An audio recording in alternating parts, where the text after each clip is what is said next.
This is the Finesse Media Podcast. That's what's up, man. So we'll start this thing. Welcome back, y'all, to another episode of the Finesse Media Podcast, Season 4. I'm your host, Ken Finesse Media, and each and every week, as I mentioned to you, I bring you something brand new. And again, this week, I'm bringing you someone brand new. So joining me for the first time on this episode on the Finesse Media Podcast for the first time is my brother, my frat brother, but a business owner alike. Make some noise for joining the first time, my brother, Adrian Howard. What's going on, Doc? Hey, it's all good, man. It's all good. Thanks for having me here today. Absolutely. Thank you for joining this episode tonight. I can't wait for people to take away all the knowledge that you're going to give away on this episode. So, Brother Howard, you're wearing Phi Beta Sigma. I'll jump right into it. You're my frat brother, man. So tell the people, what did you first join Phi Beta Sigma?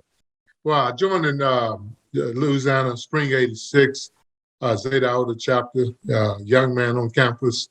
I saw the blue and white and felt it was for me. That's what's up. What's up. But you're also not just a Sigma man, because I'm going to jump back into Sigma. I want to get really into the business of what I wanted to bring you on this podcast on. And as I said before we started taping, you've been someone on the radar for sure. So, y'all, he's late to the party. We're glad to have him here, but not just, again, a member or a man of Phi Beta Sigma, but also a businessman. This guy has successfully ran State Farm agency for over 30 years here in Texas. So I certainly want to dig right into that because for those that know me, I had my prior career experience working with Liberty Mutual as an adjuster. So you and I used to kind of talk about those different things, but I do want to jump right into that because 30 years, 3 decades, Fred, 3 decades holding down at State Farm. Like, what made you even get into the insurance industry? Well, I had a mentor when I was in college that mentored me along the way, throughout my college career. And he mentioned State Farm and kind of introduced me to the fabric of the company and told me that it would be a good lifestyle, a good career for me. And I started in operations, kind of like you, in the claims department, and did a lot of work then. He was still mentoring me as I went along. And in that process, he came to me once and indicated that I could own my own company. Just like anybody else, when you're working, it's enjoyable to do that, and it's only a few people going to make it up the corporate ladder just because the ladder gets thinner as you move up. And so he spent a lot of time with me and showed me the career path. And at that point, I took opportunity, and here I am. That's what's up, man. And working at State Farm, as I know, being on the side of the desk of working with many different policyholders, property, auto, medical, bodily injury, and all of that, that has to be a challenge. So what do you say has been a challenge in the 30 years, or maybe a challenge that you have overcome in the 30 years of running your own agency? Well, the biggest challenge always is employees. You set a vision, you set goals for the year, you take them to the people that you hire to work with you on that. But not everybody's feeling those things. A lot of people want a job, and they don't see that there's, good at the end. They just see that, okay, I can come to work every day, I get paid a certain salary, or don't come to work. That's kind of the biggest challenge, is taking on their life while you're trying to help them have a better life, Mm-hmm. So I don't think it'll ever go away. I have a pretty good team now.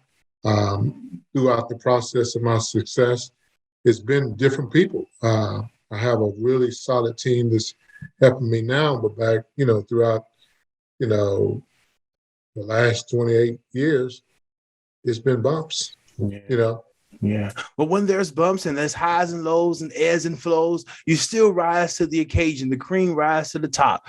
So those successful moments, what are some of those successful moments in your 33 decades of running a business have been? Well, the biggest thing for me is you helping people. I mean, I really mean that. I mean, I get involved in the community because I love to help people. I believe that our community needs people like me, people like you. I believe that if people see success, they'll want to be successful. And so that's what I do. I spend a lot of time trying to invest in people's lives from all different variety of means. And, a lot of people have done things from seeing my success story, But the biggest thing is reinvesting in people. And I think sometimes we as people miss that, Yeah. And talk to me about State Farm, because for 30 years and for catalog or contacts of policyholders that you have. You win some, you lose some. Was there ever a moment where you wanted to say, hey, you know what, State Farm, maybe I want to do Allstate or maybe Liberty Mutual? Well, there was a time in my career where I wanted to quit. Mm. My third year in the business, it was tough. Wasn't making money, got a really low check, had 3 employees I had to pay, didn't have the resources to pay that. I got some money wired to me, and I went back to my office and sat at my desk and just really thought about, this opportunity. Mm-hmm. Told a friend of mine that I said, I don't think that I'm going to continue because, I'm working hard, but I don't see the results. Mm-hmm. Went home, prayed, talked to my wife about it, went back to work. The guy was going to help me move my equipment out, and I told him I'm going to keep fighting. So had I quit that day, I wouldn't be here, but I kept fighting, and it turned into a really successful thing. It has been. And in 2021, and just to speak about how successful your business has become, in 2001, you had recently was featured in the prestigious D magazine here in Dallas, in Texas, for the best insurance agent for 2021. That's a huge honor. Where were you when you got that call or that note that you had received that prestigious award? And do you think that you'll be awarded again in 2022? Well, I was in Fort Worth hanging out with one of my friends, and we was at a restaurant eating and just kind of kicking it a little bit. And I saw it on my phone. I said, man, I'm going to show you something I can't tell you, really, because they told me to keep it a secret. And I showed him. He's like, wow, man, that's huge. And I said, yeah, but I can't share much more information with you because they'll kick you out of the program. But it was really exciting to call my wife and told her about it. And I had to wait 3 or 4 months before it was released. So yeah, it's really exciting to be in the D magazine because, people know what that is in the business community. Do I think I get it again? Yes. Yeah. They look at the success of your business and they just do it. It's really special because, I always wanted to be in the D magazine for years, and then finally someone took notice and, people have to vote on it. And that's how I end up making that D magazine.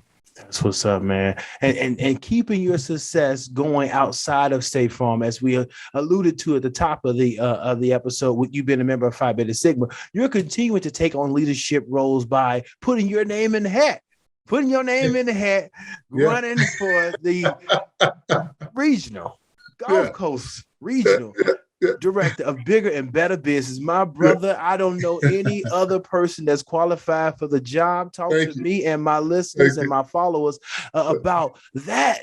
What made you put your hat or your name in the hat to be the Gulf Coast region Bigger and Better Business director? Well, when you do all this community service for other folks, you decide you want to come home. My daughter got married recently. My son's been out on his own. Congratulations. So I've done a lot of community service work, with the YMCAs, Boys and Girls Clubs, and those type things. And I said, I've been a member of Phi Beta Sigma for 36 years. Yeah. And, God just kind of put it on my heart to go and say, okay, let's go back home. Let's do some things for your brothers and show them how to win. The biggest thing for me is if I can take what I've learned and then help our whole community, that's important to me. So that's one of the reasons I'm doing this. A ton of brothers in this region, and I'm hoping that we can change the look and feel of this region. Absolutely. I mean, coming from the great North Dallas chapter, Omicron Sigma. So shout out to the blue and white. Shout out to home chapter, grad chapter here in Dallas, Fort Worth, Texas. But in that chapter, I mean, you have some heavy hitters. Shout out to Reginald Slush as the international director of the Bigger and Better Business. Shout out to Eric Hill, who was the previous or still is the director of Bigger and Better Business for the Gulf Coast region. And then we have shout out to Joel.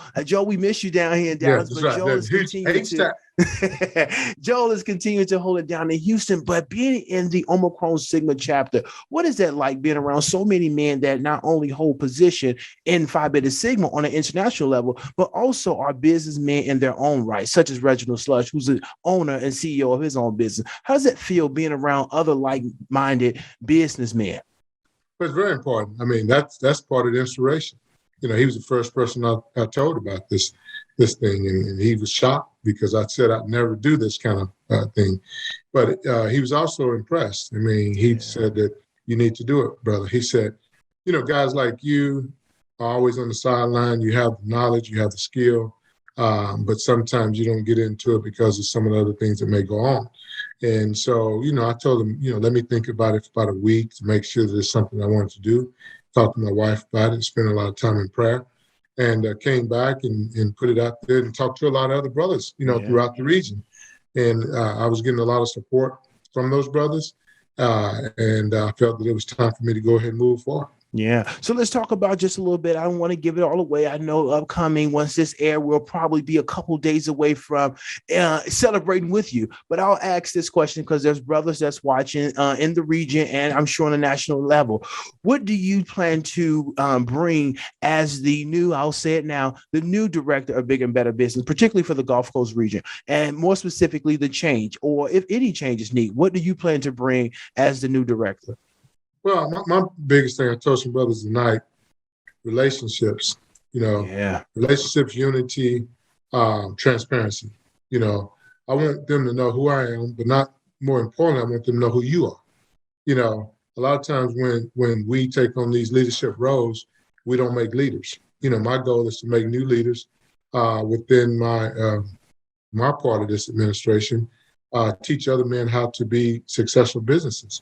And if we can do that, I think we can take that information, we can develop our community. Our community is stronger. Our families will be stronger because they can see men like you and me.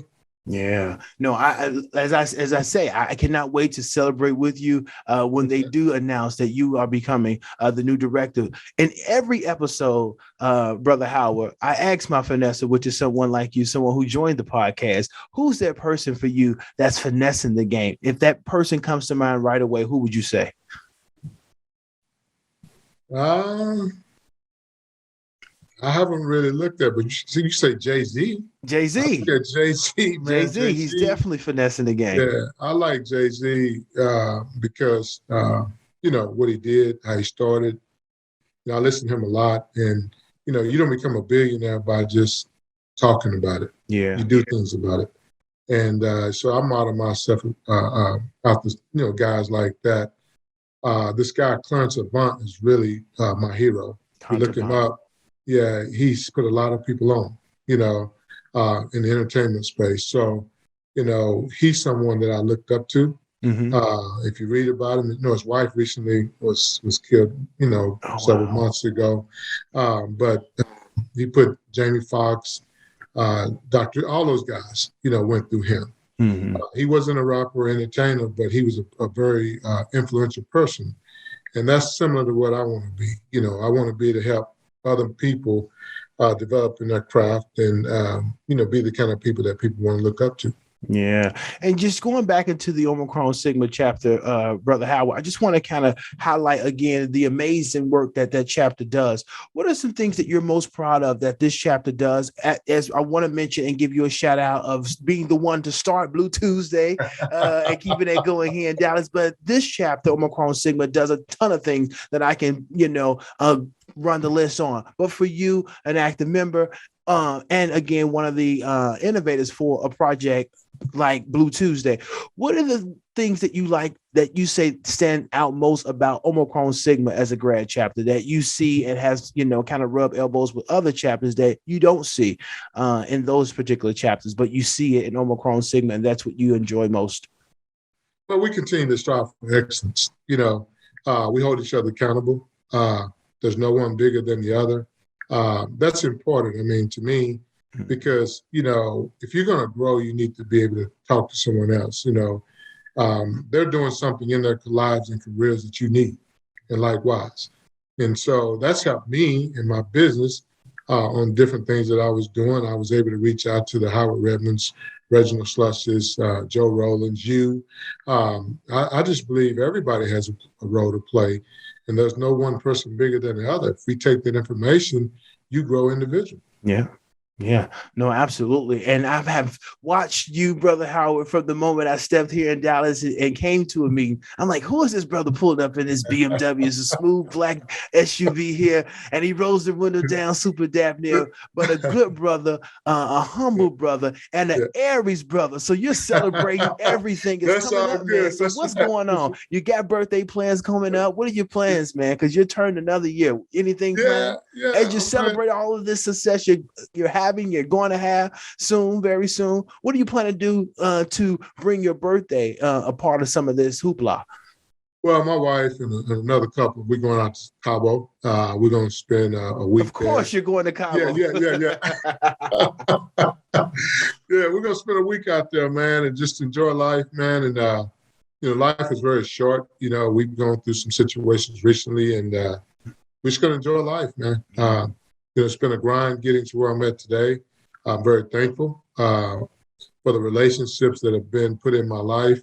I couldn't have done it without people. I know sometimes people say they did it all. They self-made.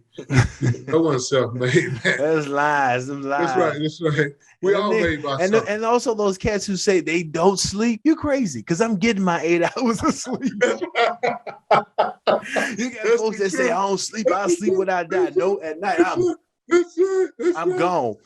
8 o'clock really even. If you don't sleep. Listen, quite frankly, it's too late for me to be doing this interview. I normally sleep.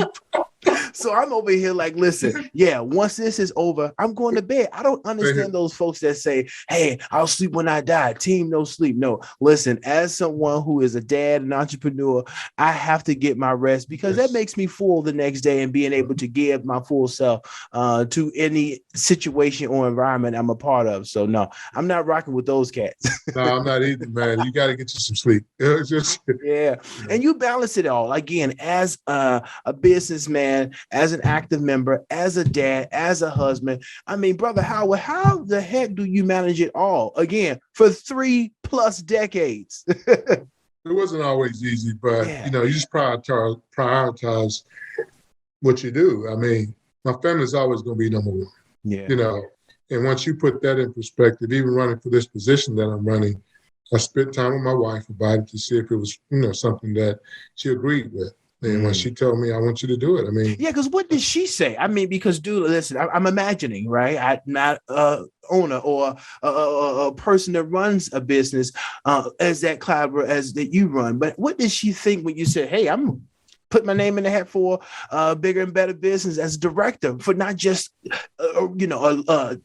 was it state level, but for a regional level? What was she thinking? She had to think you were a madman. Well, not really, because, I'm in some other organizations and what I try to do is make leaders. If you make leaders, then you don't have to do all the work. Yeah. So my goal is to develop, and I talked to her about what my plans were and how I've done it, and she's seen me do other work. So when I talked to her about it, it was pretty easy. I mean, I told her I'm going to have to spend some time up front developing these relationships, putting some people in place, and really allowing them to lead. So I'm not going to be taking a ton of trips, but I have to leave some. Yeah. And she's seen me, so by that, it was a pretty easy process. With the kids being gone, they grown now, married, my daughter. Empty nester.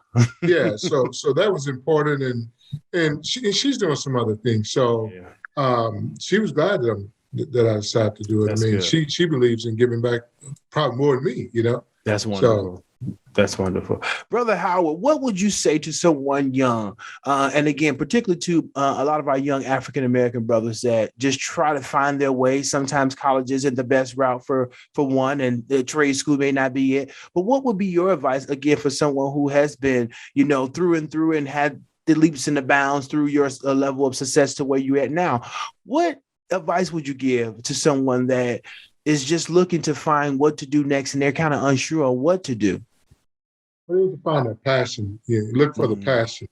A lot of times people look for the money, and then they'll take something for the money that they're not passionate about. They'll get in a place where it's not good. But if you find your passion, the money will come, and it'll be an easier process. My son's going through some transition now. He's happy, but he's creating his own path. He's creating his own passion. And I'm not going to stand in this way. But I think a lot of times people, because they got a degree in something, they think they should work in something. Mm. And that doesn't necessarily mean that, because you got the degree based on what you probably advised by some advisor that said you'll be good at this. But then when you find that passion point, you'll move into the space of where work doesn't even seem like it's there. Yeah. I remember coming out of school when I went to college. My first thing, I was going back in the 80s. What was your major? Computer science. Okay. Coming out of high school, but that only lasted a semester. I didn't want to do that. But I figured out that I was a people person, from the standpoint of I like hanging out with people, like having conversations. And that's what kind of guided me to the sales and marketing side of it, because, I'd hang out, have a good time, people laugh, and it was great for me. And internal, sitting in an office doing computer work just wasn't my thing. Mm-hmm. Yeah, no. I'm glad that I see you around, and it's no secret you created the whole the Blue Tuesday here in Dallas. So shout out to all the Sigmas that's doing that all around the world. Let's just be clear, it's all around the world, but here in Dallas is something that you spearheaded, and so that's a definitely note to your socialite and your butterflyism. But I want to say ask this last question to you before I let you go, Brother Howard, and just kind of bring it back full circle. You are a candidate for the Bigger and Better Business, for the Gulf Coast region, for Bigger and Better Business. But what would you say, and what was the message that you want to leave to brothers that's watching this that is not sure who they are going to vote for, or if they're not familiar of who you are? Because again, this is a regional position. So there's brothers in college in Louisiana that may not know who you are. There's brothers in other parts of Texas that may not know who you are. So brothers that's watching this and that will see you as the new director of Bigger and Better Business, what do you want to say to those brothers? Well, again, I'm going to be transparent with everybody. We're going to connect with folks. Again, I'm going to develop relationships with the team so that we can make sure that you're getting what you need out of this position. It's not going to be a one-man show. I'm already developing an executive level team so that we can make sure that you're going to get everything you need in this region. I'm going to be accessible. I'm going to play in the space where everybody needs me to play. I'm going to bring some resources to this region that I don't think I've seen. I'm going to bring, some high-profile folks to this region that I know they haven't seen. And I got some things on tap that I think that we as a region that will benefit from them from a financial perspective and a brotherhood perspective. So I'm excited about this opportunity. I'm excited that the brothers are supporting me for this opportunity. And I look forward to working with you. We've talked about an opportunity for you on my team. So I still got that position open, and I hope that you're willing to accept it. Absolutely. Yeah. So publicly, I have said this. I have fully endorsed Brother Howard as being the next Bigger and Better Business Director. So anything I can do in this campaign, hence this episode. So please get ready to congratulate our brother next week, since it's airing on the 31st. But make sure you get ready to congratulate this brother on his social media platform. If you know anybody that knows him, send love through that person, or write on his wall, inbox him. If you got his number, give him a call, because this brother will be the next regional director of Bigger and Better Business for our Gulf Coast region. I had our international president on here, as he was the first vice president at the time, Brother Chris Ray, but now he's the honorable international president. Brother Chris Ray has been kicking butt as the president. I believe in him. I still believe in that brother as the president. I believe in you, Brother Howard, as our next director of Big and Better Business. And yes, I am prepared, ready, and willing to work with you. So as he said, y'all, we got a nice situation that he has coming down the pipeline for the brothers in this region. And I think it will be certainly beneficial to every brother, new and old, in Sigma. So Brother Howard, let people know how they can continue to support you, follow you, and maybe get a insurance policy from you also. We also want to protect our homes and our assets. So give that all away to our viewers right now, how they can keep up with you. You can reach me. My phone number is 972-252-7467. Oh, he dropped the number on y'all. Yeah, the number, or you can go to www.adrianhowardagent.com. That's cool. Adrian Howard, brother, thank you so much for joining the podcast in this episode tonight. Is there anything that I did mention on this episode that you want to get out this moment? You were fantastic. We sealed the deal. We sealed the deal, man. Yeah. I'll say early, I'll toast to you, Brother Howard. Thank you so much for joining this episode of the Finesse Media Podcast, Season 4. You got to come back. And you might, I think it'd be great if you host Mr. Socialite. Well, let's do that then. Let's do it. How about that? Let's get the victory and then we come on back. How about that? We'll bring you back as a director of Bigger, Better Business. You'll host it, and maybe you have some seminars. We'll do something together, but I definitely want you to come back and join this episode. Join this season. Okay. Thank you so much. We'll do that. Absolutely. You've been looking and watching another episode of the Finesse Media Podcast, Season 4. I'm your host, Ken Finesse Media, and I'll see you next week with something brand new. Peace. Go Mara, bro. Congratulations. Got you. All right.